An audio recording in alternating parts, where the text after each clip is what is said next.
Hello, this is Jordan from chessthegameofkings.com. Okay, this is a game played by me at the New Jersey State Championship this past September. I had the white pieces and I started off with 1e4. As Bobby Fischer said, e4 is best by test. My opponent replied with c5, the Sicilian defense, and I just continued with knight f3. My opponent played knight c6. I played d4. C takes d4, knight takes d4, d6, kind of an unusual move. Usually black will continue with g6 going into an accelerated dragon, but he played d6. So I just respond like I normally would with knight c3. And my opponent played knight f6. f3.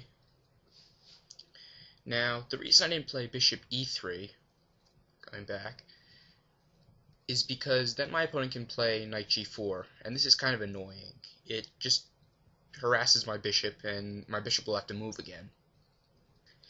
And normally when knight g4 is played, the knight isn't on c6, so you can respond with bishop f5 with a check, and then black will have to block, and this knight on g4 is undefended, and you could just take it with the queen.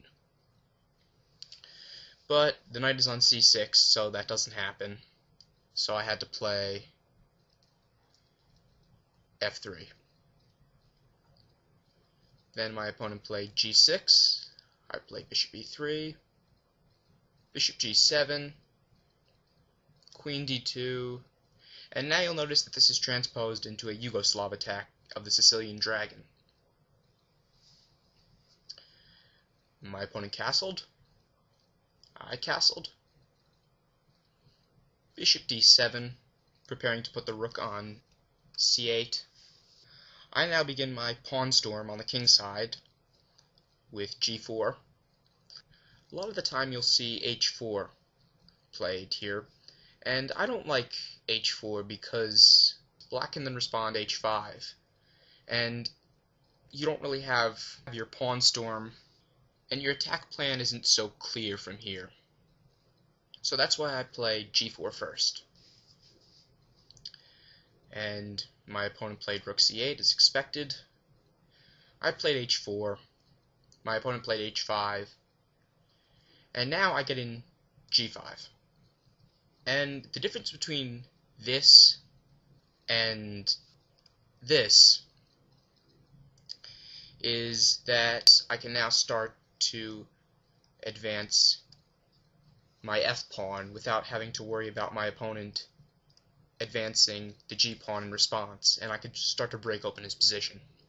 So he has to move his knight right now, and there's really not a lot of good places to move the knight to. So he played knight e8, continued with f4.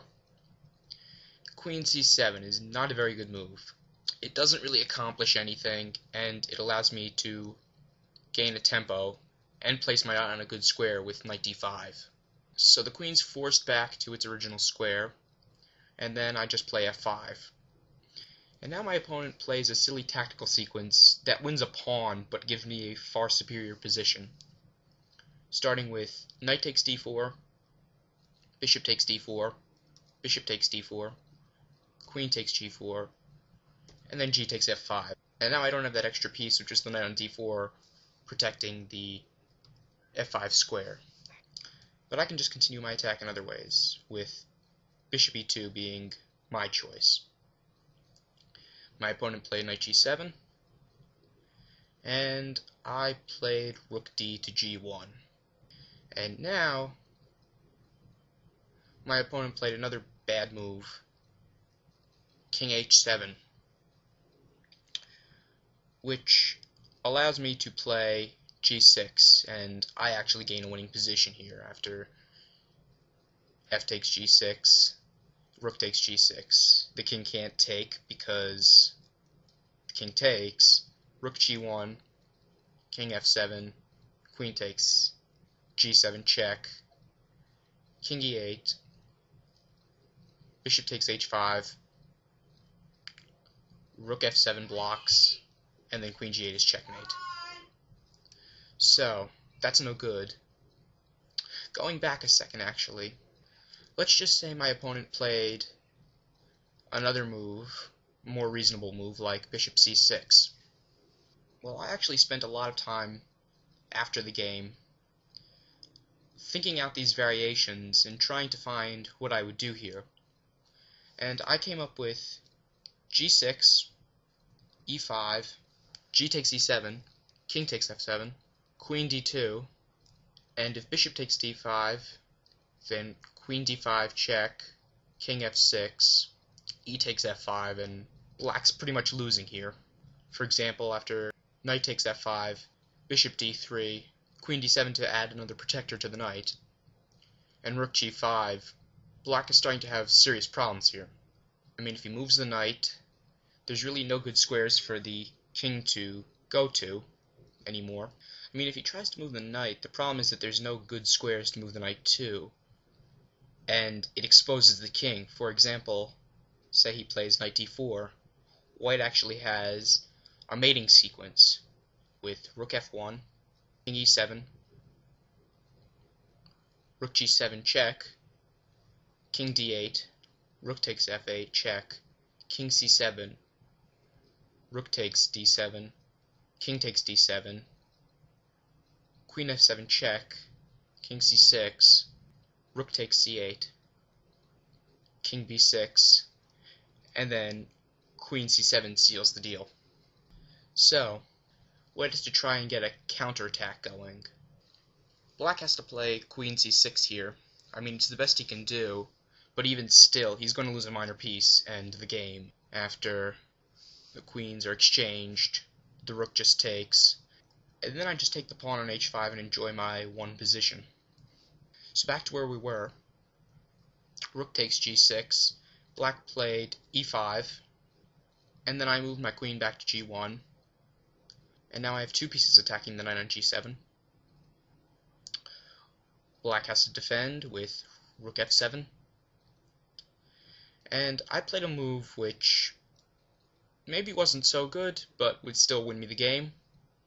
Knight f6 check. And my opponent had responded in the way that I calculated out with rook takes f6, and then after rook takes g7 I had a very comfortably won game. But had black responded by taking the knight with the queen, then after rook takes f6, rook takes f6, black has a rook and a minor piece for the queen, which still gives him chances, although it's still a long shot. I could have played better, however, going back, by playing queen g2. And there's really not much black can do here. Going to move my rook to g1, and then I'm going to have three pieces attacking the knight on g7. So he has to defend the knight on g7, and he would do that with queen g8. And now after rook g1, he's pretty much lost here. There's not much he can do. I'm planning to bring my queen to g5 and then checkmate with the rook on h6. So now all he has left is to check me. So after I took the knight on g7, the king retreated back to h8, king h6 leads to queen g5 checkmate.